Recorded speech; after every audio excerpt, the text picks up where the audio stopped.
एक सन्यासी घूमते घामते नगर में पहुंचे, रात हो गई। संत बाबा मस्त बिछा दिया कंबल, सो गए चबूतरे पे। सामने राजा का महल था, खिड़की से देखा। सुबह सन्यासी गए अरण्य में टहलने को। राजा ने व्यंग में कहा, क्यों महाराज, रात कैसी गई? राजा को लगा कि सन्यासी बेचारा, देखो तो न घर है, न बार है, न कोई पलंग है, न बिस्तर है, न कोई पैर दबाने वाली, न कोई पानी का गिलास पूछने वाली। वो बेचारा बाबा। क्यों महाराज, रात कैसी बीती? महाराज ने कहा, कुछ तो तुम्हारे जैसी बीती और कुछ तुम्हारे से बढ़िया। बोले, महाराज स्वामी जी, मैं सम्राट हूं, राजा हूं, वो जो महल है ना वो मेरा है। बोले, तभी कह रहा हूं बेटा। बोले, महाराज व्याख्या कीजिए, हमारे से बढ़िया रात कैसे बीती? सन्यासी ने कहा, भाई गहरी नींद में तो जो तुमको सुख मिल रहा था वो मेरे को मिल रहा था। प्रगाढ़ नींद में फुटपाथ वाला और इंद्र देवता एक ही है। प्रगाढ़ नींद में फर्क नहीं पड़ता। गहरी नींद में जो तुमको सुख मिल रहा था वो मेरे को मिल रहा। बात रही बीच बीच में जगने की, तो तुम जब जगते थे तो विषय विकार भोगते थे, चामड़ा चाटते थे, और हम जब जगते थे, तुम जगते थे तो काम के खड्डे में गिरते थे, और हम जगते थे तो राम के रस में मस्त होते थे। और ज्यादा कोई फर्क नहीं। कुछ तो तुम्हारे जैसी बीती रात और कुछ तुम्हारे से बढ़िया बीती। अब जितना देह में ममता है, मोह है, पत्नी को पता है कि पति आज बहुत राजी हो गया तो दूसरे दिन कमर कमजोर हो जाएगी, और पति को भी पता है कि आज बहुत प्रेम से खिला रही है, गिंगड़ी कर रही है, मुसीबत जरूर आएगी। जितना एक दूसरे को मोह किया है उतना एक दूसरे की बर्बादी के सिवा दूसरा कोई रास्ता नहीं। श्री राम। वांगू मक्खन पेड़ियां सुंदर विषय पिछाण, ये लड्डू चूने जहर दे खावण मर जान। जो अच्छे लगते हैं, प्यारे लगते हैं ना, यही तुम्हारे को मारते भैया। जो रूप, जो रस, जो गंध, जो शब्द, जो स्पर्श अच्छा लगता है ना, वही अपने को बर्बाद करता है, वही अपना चिंतन खींच लेता है। वांगू मक्खन पेड़ियां सुंदर विषय पिछाण, ये लड्डू चूने जहर दे खावण मर जान। विष पान करने से आदमी मरता है। सर्प डंख मारे, जहर चढ़े, जहरी सांप हो, जहर चढ़ जाए तब आदमी मरता है। विष का पान करे अधिक मात्रा में तभी आदमी मरता है, लेकिन विषय का चिंतन करने मात्र से आदमी उसी समय मरने लगता है। जय जय। भगवान वेद व्यास ने व्याख्या की कि विषयों में और विष में क्या फर्क है, कि विष तो जब पियो तब मारता है, लेकिन विषयों का चिंतन करने से आदमी पने से गिर जाता है। श्री राम। तभी से उसका मनुष्यपना मरने लगता है। इसलिए श्री कृष्ण कहते हैं, निर्माण मोहा, मोह मत कर। ओम ओम ओम ओम ओम। जित संग दोषा, संग के दोष से बचो। अपने से हल्की बुद्धि वाले, अपने से हल्का आचरण करने वाले, अपने से हल्का खान पान और जीवन बिताने वाले व्यक्तियों को देखकर, आ खाए छे आप लोग खाए छे आपणे खाई लो, आવું करे छे आपणे करी लो, ऐसा नहीं। महापुरुष कौन से रास्ते से गए? तो अपना स्वभाव बदलो। तो अपना स्वभाव बदलो का मतलब मध्य में हो, नीचे मत आओ। अपना स्वभाव उन जीवन मुक्त महापुरुषों में, आत्मरामी महापुरुषों को देखो। ईश्वर सदा है, सर्वत्र है, नित्य है। ईश्वर को आप नहीं जानते तभी भी आपका है, और संसार को आप थाम के बैठे तभी भी आपका नहीं रहेगा। तो अब क्या करें निर्माण मोह होने के लिए? जगत से लड़ें, आंखें बंद कर दें, कान बंद कर दें, खाना बंद कर दें? नहीं। इस चित्त को सत्ता तुम देते हो। ये मन बुरा भी नहीं, अच्छा भी नहीं, ये तो बेचारा कर्ण है। 5 बहिकरण है और 4 अंतःकरण है। कर्ण माना जो वस्तु का भान कराए। 5 ज्ञान इंद्रियां ये बहिकरण है। मन, बुद्धि, चित्त, अहंकार ये अंदर है, इसलिए उसके अंतःकरण बोलते हैं। ये अंतःकरण या बहिकरण स्वयं प्रकाश है या पर प्रकाश है? ये अपने आप दिखते हैं या इसको कोई देखता है?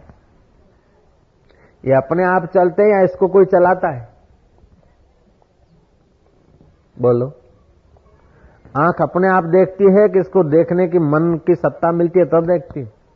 रात को मन सो जाता है तो आंख नहीं देखती। तो बहिकरणों को अंतःकरण चलाता है, लेकिन अंतःकरण को कौन चलाता है? आप चलाते हैं। जय जय। आप इसको सत्ता देते हैं। आप सत्ता देना बंद कर दें, संबंध विच्छेद कर दें, बोले सत्ता देना मेरा स्वभाव है। सत्ता देना तुम्हारा स्वभाव है तो देखना भी तुम्हारा स्वभाव है। जब स्वभाव में आते तो दोनों करो। फिर दायां हाथ तुम्हारा है तो बायां किसका है? जय जय। मैं क्या करूं, आज तो फलाने आदमी ने मेरे को तो पकड़ के मेरी पूजा किया, ये करा वो करा, तिलक किया, पैर धो लिया, तो आ गए चक्कर में। अब पैर तो तेरे हैं नहीं तो मैं तू पैर धुलवाया, तब शरीर के साथ संबंध हो गया तेरा। श्री राम। मेरे पैर धोए। अब ब्रह्म के कभी पैर होते हैं? ओ, पैर धो के याद दिलाते कि तुम शरीर हो? नहीं। अपने शरीर का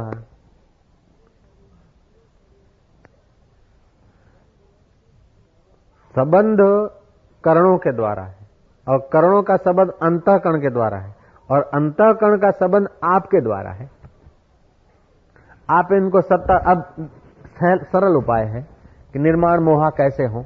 स्वभाव बदलना चाहते हैं, ज्ञानी होना चाहते हैं, ज्ञानवानों का स्वभाव में अपना स्वभाव मिलाना चाहते हैं, ऐसी हमारी तैयारी है। तो इसके लिए न मजूरी करनी है, न तीर्थों में जाना है, न जंगलों में जाना है, न व्रत करना है, न उपवास करना है, न ज्यादा खाना है, न कम खाना है, न उजागरा करना है, न अधिक सोना है। कुछ करना नहीं है। मेहनत से जो मिलेगा वो माया होगी और मुफ्त में जो मिले और कभी न जाए वो मालिक होगा। मुफ्त में जो मिले वो परमात्मा, और मजूरी करके मिले और टिके नहीं, इसका नाम माया। मजूरी करके ये जो चीजें आती है वो उपयोग करने के लिए होती है, रखने के लिए नहीं होती। जैसे खाया पिया, शरीर में पेट में रखा, लेकिन फिर इनको पसार करो। ऐसे ये चीजें जो है ना, ये केवल उपयोग करने के लिए, ये थामने के लिए नहीं। और थामना चाहो तो थमेगी नहीं। मर के भी छोड़ना है चाहे जीते जी छोड़ो, ममता तो छोड़नी पड़ेगी। जय जय। बंदर पकड़ने वाले लोग क्या करते हैं? जंगल में जाते हैं, छोटे मुंह के बर्तन गाड़ देते हैं जमीन में, फिर बंदरों को दिखाते हुए छुआरा, अखरोट, चॉकलेट, पिपरमेंट, फोफा, सींग जैसे कुछ खाद्य पदार्थ डालते। वो आदमी छुप जाते। बंदर क्या करते कि अंदर जा नीचे उतर के मुट्ठी भर लेते। अब सकड़े मुंह के बर्तन, सुराई जैसा मुंह, मुट्ठी हाथ तो डाल दिया, अब मुट्ठी भर गई, अब निकले नहीं। अब बंदर कूदा कूद करे, दे धमाधम दे धमाधम। अब वो समझता कि मेरे को किसी ने पकड़ लिया। हकीकत में उसको वह पता है कि मोह हो गया उसमें। ज्ञान होता तो युक्ति से एक एक खाता, मोह हुआ तो भर लिया। अब भर लिया उसलिए वो भरा हुआ तो रहेगा नहीं। अब वो छूटना चाहे तो 1 सेकंड में मुक्त हो सकता है। केवल मुट्ठी जो यूं की है, यूं कर दे, 1 ही मिनट की बात है। लेकिन करेगा नहीं, कूदेगा, नाचेगा, पूरी मजूरी करेगा, जोर पूरा लगाएगा, लेकिन ज्ञान का उपयोग नहीं करेगा। उसीलिए तो पशु है। जरा सा ज्ञान का उपयोग करे तो एक एक करके सब माल खा सकता और मुक्त रह सकता है, और मोह कर लिया तो कोई माल आएगा नहीं और बंधन पड़ेगा। होता क्या है कि वो जब आता है मदारी, क्या करता है कि गले में डाल देता है पट्टा रस्सा बांध के। अब हाथ में जो मुट्ठी बांधी है तो हाथ की कर्राई पर जोर से डंडा मारता है, करें खुल जाती है, तो सबका सब छूट गया, हाथ में आया कुछ नहीं, मार खाई और गला फंसा। ये हनुमान की कंपनी वालों का ये हाल है, और हम भी, अपन लोग भी उसी के पड़ोसी हैं। अपन लोगों को भी संसार का कोई सार, कोई रस मिलता तो नहीं, मुट्ठी बांध के मौत आती है दूसरे जन्म का फांसा लेकर, और यहाँ का रिश्ता नाता, भाई बहन पुत्र परिवार बैंक बैलेंस से वो सब एक ही झटके से छुड़ा देते। अथर्ववेद का 39वां मंत्र, ईशावास्य उपनिषद का पहला श्लोक। ईशावास्यमिदं सर्वं यत् किंचितम जगत्याम जगत तेन त्यक्तेन भुंजिता मां कसित सिद्ध गिरधन। ये सब ईश्वरमय जगत है, ईश्वर का जगत है, ईश्वर रूप है। तो फिर आसक्ति ममता करके क्या, त्याग से जियो। त्यागो ही महत्व पूजो सद्यो मोक्ष प्रदायता। धन होते हुए धन की आसक्ति का त्याग, कुटुंब होते हुए आसक्ति का त्याग, ऐसे ही देह होते हुए देह अभिमान का त्याग, इंद्रियां होते हुए भी इंद्रियों में कर्तृत्व का त्याग, इंद्रियों के द्वारा भोक्तृत्व का त्याग करके अगर आप साक्षी हो जाते हैं तो आप मजे से सब माल का उपयोग भी करते हैं और स्वतंत्र। ऐसा नहीं है कि जो निर्माण मोहा हो गए हैं वो बेचारे आंखें बंद करके बैठते, खाते नहीं, पीते नहीं, देखते नहीं, सुनते नहीं, लेते नहीं, देते नहीं। अरे वो सचमुच में तो वही खाते हैं, वही लेते हैं, वही देते हैं। अपन लोग तो मुट्ठी बांधे हुए डंडे खा रहे हैं और गले में फांसा खा रहे हैं। सही अर्थ में संसार का उपयोग वही करते ज्ञानवान। श्री राम। संसार का अगर सुख देखा जाए तभी भी ज्ञानी ले सकता है, अज्ञानी सुख क्या लेगा। तलवार चलाने का ज्ञान नहीं है तो पैर काटेगा अपना, चप्पू चलाने का ज्ञान नहीं है तो सब्जी क्या काटेगा, उंगली काटेगा। भोजन बनाने का ज्ञान नहीं है तो रोटी तो क्या पकाएगा, अंगुलियां सेक देगी। श्री राम। यस्य ज्ञानमयम तपः, ज्ञान चाहिए, समझ चाहिए, जीने की आइडिया चाहिए, ढंग चाहिए।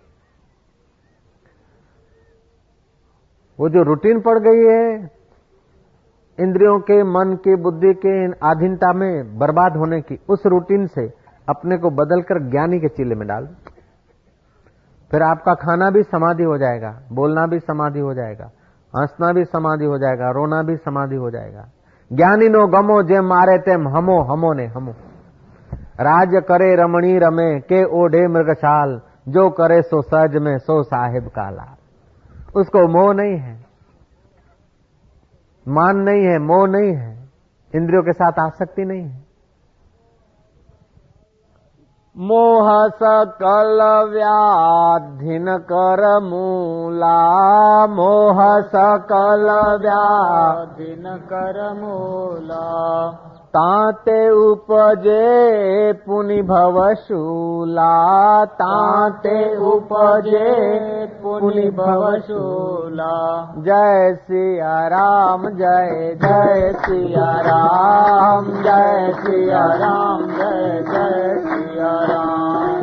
जय सिया राम, जय जय सिया राम, जय सिया राम, जय जय सिया राम। जय सिया राम, जय जय सिया राम, जय सिया राम, जय जय सिया राम। ओम ओम। तो अब मोह से हम लोग कैसे बचें? हकीकत में इंद्रियों में, मन में इतना बल नहीं कि तुम्हें जन्म मरण में डाल सके। जय जय। बीड़ी में इतना बल नहीं कि तुम्हारे होठों तक आ जाए। तुम बल देते हो, अपने को कमजोर मानते हो, तभी बीड़ी का जोर आ जाता है। अपने को कमजोर मानते हो तभी शराब का जोर आ जाता है। आप चित्त को केवल देखो, मजे की बात है कि चित्त जहां नहीं लगना चाहिए वहां नहीं लगता है, जहां नहीं लगना चाहिए वहां नहीं लगता है। ये बहुत सूक्ष्म बात है कृपानाथ, आप ध्यान से सुनना, बहुत लाभ होगा। चित्त को जहां नहीं लगना चाहिए वहां नहीं लगता है, और जहां लगना चाहिए वहां उसको पता नहीं। श्री राम, खूब ध्यान से सुनना इस बात को। चित्त कहो, मन कहो, मन को जहां नहीं लगना चाहिए वहां नहीं लगता है, और जहां लगना चाहिए वहां उसको पता नहीं है। तो लगना चाहिए उसका पता हो जाए और नहीं लगना चाहिए वहां तो नहीं लगता है। खूब सूक्ष्म बात है, ये आप पहली बार सुन रहे, हम भी पहली बार बोल रहे। जय जय। ये 15 साल में हम पहली बार बोल रहे हैं ये बात। चित्त को जहां नहीं लगना चाहिए वहां नहीं लगता है, और जहां लगना चाहिए वहां उसको पता नहीं। तो जहां लगना चाहिए उसका हो जाए पता, और जहां नहीं लगना चाहिए वहां तो लग ही नहीं रहा है, तो चिंता की क्या बात। एक ही काम करना है, श्री राम, कि महाराज हम तो भजन में बैठते ना, भगवान में मन नहीं लगता है, भगवान में मन नहीं लगता। दुकान पे होते तो मंदिर याद होता है, मंदिर में होते तो दुकान याद आती है। घर होते हैं तो आश्रम याद आता है, और आश्रम में होते तो घर याद आता है। ऐसी बात नहीं है।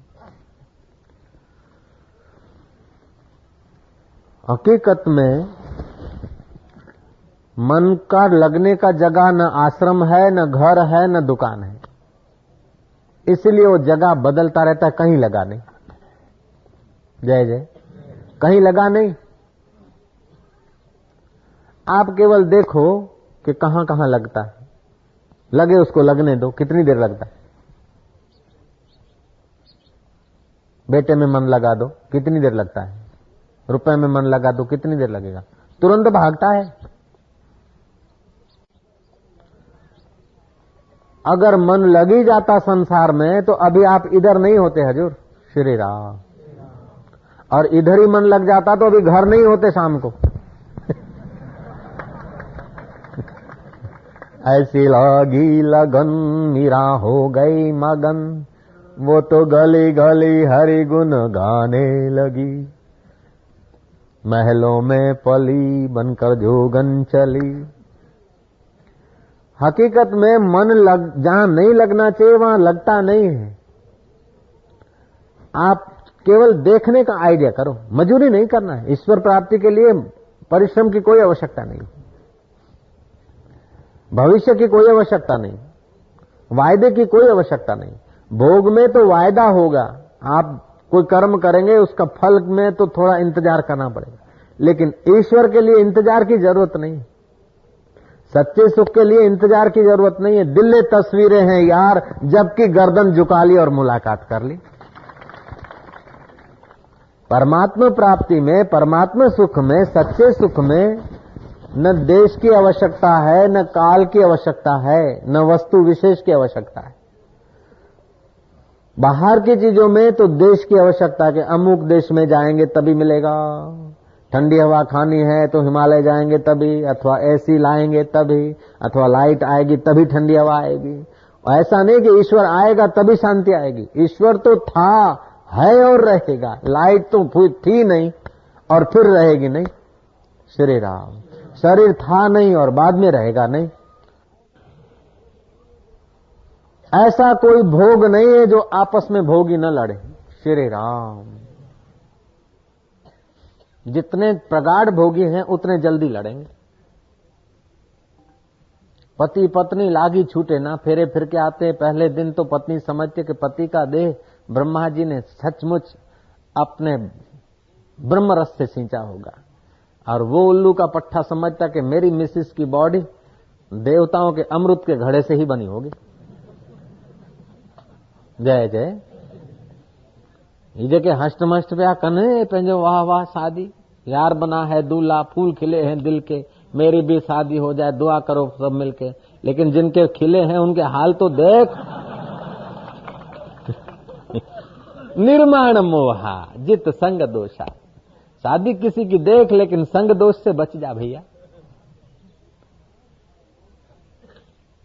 मान और मोह से बच जा श्री राम।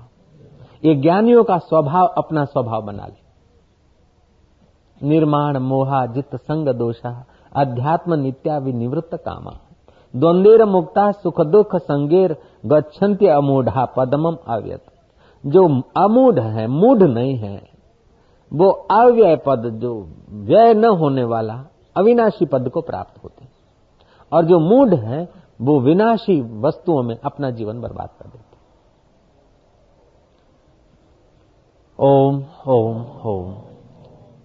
एक साधु बाबा बैठे थे, सम्राट ने आकर साष्टांग दंडवत दे मारा। सन्यासी ने देखा कि कोई कारण नहीं। अरे राजा, बोले क्यों भैया राजा साहब क्यों दंडवत कर रहे हैं, क्या बात है? बोले महाराज त्याग की महिमा है, आप बड़े त्यागी हैं, आप बड़े त्यागी हैं, त्यागी को प्रणाम है, त्याग की महिमा है। महाराज ने कहा कि जितना त्याग ज्यादा उतना आदमी बड़ा। बोले महाराज बिल्कुल सही बात है। बोले जो महल साफ करके कूड़ा करकट त्याग कर देवे वो त्यागी बड़ा, कि जो महल को ही त्याग कर दे वो बड़ा? बोले महाराज कूड़ा कचरा त्याग दिया वो क्या बड़ा, जो महल त्याग दे वही बड़ा है। महाराज ने कहा हमने तो काम क्रोध लोभ मोह रूपी कचरा बुहार के डाल दिया है और महल तो रखा है, और तुमने महलों का महल जो परमात्मा है उसका त्याग कर दिया है और कूड़ा कचरा रखा है, तो तुम तो बड़े त्यागी हुए। कचरा रख दिया और महल छोड़ दिया तो तुम त्यागी हुए। तुम्हारे तो पैर धो के पीना चाहिए। तुमने कई जन्मों में बाप बनाए, मां बनाई, पत्नी बनाई, बेटे बनाए, बेटी बनाए, सब त्यागते आए हो। जय जय। और ईश्वर का भी त्याग कर दिया। और हम तो ये इसी जन्म के जो मोह ममता वाले थोड़े थे रिश्ते नाते, उनको अंदर से समझ लिया, बाकी तो उन्हीं के बीच बैठ रहे हैं, उन्हीं के बीच जी रहे हैं। और अनंत जन्मों के जो हमारे कुटुंबी थे, हमारा विश्व था, उसके साथ तो हमारी ऐक्य हो रहा है। हम तो कोई त्यागी नहीं, हम तो पूरे रागी हैं। राजा साहब आप महान त्यागी हैं, ईश्वर का त्याग करके बैठे हो। जो सारी दुनिया को चलाने वाला अनंत ब्रह्मांड नायक परमात्मा है, आपके हृदय में उसका आप त्याग करके बैठे हो। और जो छोड़ जाने वाला है कूड़ा कचरा, उसी को आप संभाल रहे हैं, तो आप त्यागी हुए ना। आप तो दयालु पुरुष है कि छोटी चीज को संभाल रहे हैं, बड़े समझदार हैं। और हम तो ना समझ छोटी चीज को छोड़ के वो परमात्मा का रस को संभाल। हकीकत में त्याग, बाह्य त्याग और आभ्यंतर त्याग, बाह्य शिष्यत्व और आभ्यंतर शिष्यत्व। हम हैं तो आपके शिष्य, लेकिन कहना तो अपने मन का मानेंगे, तो शिष्य कैसे बचे? गुरु की आज्ञा का उल्लंघन कर दिया, शिष्य उसी दिन से पूरा हो गया। श्री राम। और जब आदमी सत्पुरुषों का सानिध्य या सत्पुरुषों के विचारों से विपरीत चलने लगता है, शास्त्र के विचार से विपरीत चलने लगता है, उसी घड़ी से भय शोक चिंता का उसका खेती तैयार होने लगता है। तो ये सब होता क्यों है? कि मोह के कारण। नानक देव कहते हैं औखी घड़ी न देखण देवै सतगुरु अपना बिरद संभाले। ये औखी घड़ी क्या है? कि हम अपने स्वभाव से च्युत हो जाते हैं। औखी घड़ी हम इंद्रियों के स्वभाव में मिल जाते हैं, ये औखी घड़ी। हम करणों के साथ जुड़ जाते हैं, ये औखी घड़ी है। सतगुरु क्या है? कि औखी घड़ियों से बचाता है। हमारा मन जो नहीं है, जो था नहीं, है नहीं, रहेंगी नहीं, उन चीजों को संभालने में लग जाता है। और जो था है और नाश नहीं हो सकता है, उसका पता नहीं। तो पहले वस्तुएं नहीं थी, पहले तुम्हारी पत्नी नहीं थी, पहले तुम्हारा पति नहीं था, पहले तुम्हारा धन नहीं था, पहले तुम्हारी गाड़ी नहीं थी, पहले तुम्हारी मोटर नहीं थी, और बाद में भी नहीं रहेगी। तो अब उसमें मोटर में मन लगेगा कैसे? लगा के देखो। अब उस धन में मन लगेगा कैसे? लगा के देखो, नहीं लगेगा। इन चीजों में मन लगाने की शक्ति नहीं है, लेकिन जहां मन लगना चाहिए उस परमात्मा का पता नहीं, इसलिए अपना मन भटकता है, लगता नहीं है। श्री राम। चंचलम ही मना कृष्णा प्रमाथी बलव दृढ़म तस्याहम निग्रम मने वायु दुष्कर। मन चंचल है, वायु से भी दुस्तर है, उसको रोकना बड़ा कठिन है। कठिन तो है लेकिन असंभव नहीं है, क्योंकि उसको अपनी असलियत का पता चल जाए ना तो फिर वहां से जाएगा नहीं। अपने आत्मा का रस आ जाए, जो पहले पहले आ जाते हैं, नए नए आ जाते हैं, उनको सत्संग में इतनी समझ नहीं होती, कितना पुण्य मिल रहा है वो बेचारे नहीं समझ पाते, तो उनको पहली पहली बार सत्संग में उतना रस नहीं आता। और जो लोग जाते जाते रहते हैं तो वहां मन लगता रहता है और फिर उनको रस आने लगता है। अब रस आने लगता है तो संसार के तमाम रस फीके हो जाते, तभी तो आप सत्संग में पहुंच रहे। सीधी बात है। शब्द का, स्पर्श का, रूप का, रस का, गंध का, मान का, बड़ाई का, यश का, ये कोई भी सुख तो यहां नहीं मिलेगा। यहां मान नहीं कि इतने भी तुम बड़े हो तुम्हारी दुनिया के। सत्संग में आ गए तो साधकों के साथ, पटावाला के साथ मिनिस्टर बैठ सकता है, बैठ जाते हैं। जो कैबिन में अलाउ नहीं करते हैं, एमपी लोग जिस पटावाला को, दूसरों के पटावाला को अपने कैबिन में अलाउ नहीं करते, वैसे पटावाला सत्संग में आके बैठेंगे तो उनके साथ में बैठना होगा। मन बढ़ाई तो छूट जाती है ना। तो ये 8 प्रकार के सुख छूटते हैं क्योंकि असली सुख की थोड़ी झनकार सुनते हो। श्री राम। असली सुख की थोड़ी केवल खबर सुनते हो तो 8 प्रकार के सुख तुमको बांध नहीं सकते, तुम्हारा मन खींच नहीं सकते। श्री राम। अब असली सुख की खबर सुनने से 8 प्रकार के सुख फीके पड़ जाते हैं, तो असली सुख में डट गए, फिर 8 प्रकार के सुख तुम्हारे हाजिरी में 24 घंटा मौजूद रहे, तभी भी आपको बांध नहीं सकते, वे द्वंद्वों में आप चलित नहीं हो सकते। जिन्होंने आसक्ति दोष को जीत लिया है, जिनकी परमात्मा स्वरूप में नित्य स्थिति है, हकीकत में हमारी परमात्मा में नित्य स्थिति है, ईश्वर में स्थिति करनी नहीं पड़ती। ईश्वर में हमको ईश्वर मिल जाए या हम भगवान में डट जाएं, भगवान में तो आप डटे हुए हो, आपको पता नहीं। श्री राम। और संसार से आपका संबंध विच्छेद है लेकिन आपको पता नहीं। ऐसी कौन सी घड़ी है जो तुम परमात्मा से अलग होकर जिंदे रह सको? जयराम जी। ऐसी कौन सी सेकंड की 1000वीं घड़ी है, 1000वां हिस्सा सेकंड का, कि तुम उस चैतन्य से संबंध विच्छेद करके श्वास ले सको?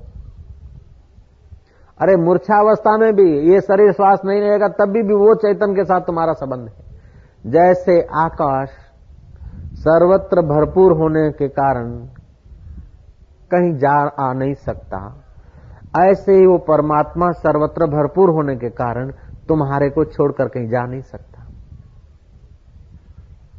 घड़ा कितना भी भागे लेकिन आकाश से बाहर नहीं जा सकता।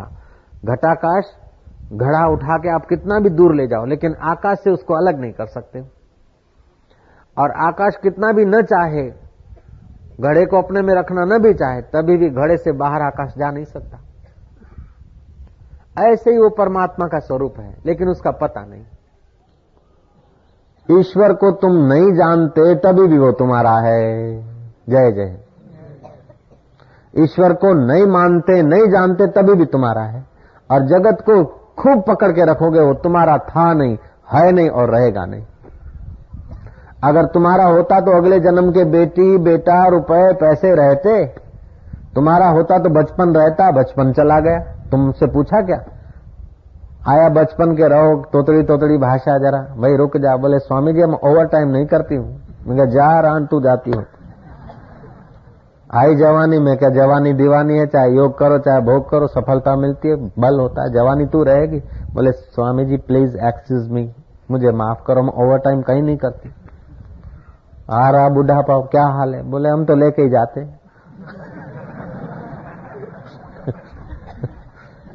अब लेके जाना है तो मोह क्या करना है? ले जाना है तो ले जा।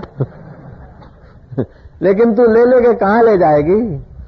शरीर पर तेरा अधिकार है, मुझ पर तेरा अधिकार नहीं, और मैं सत्ता तुझे दे रहा हूं। श्री राम। मौत के अंदर भी मेरी सत्ता और जीवन के अंदर भी मेरी सत्ता है।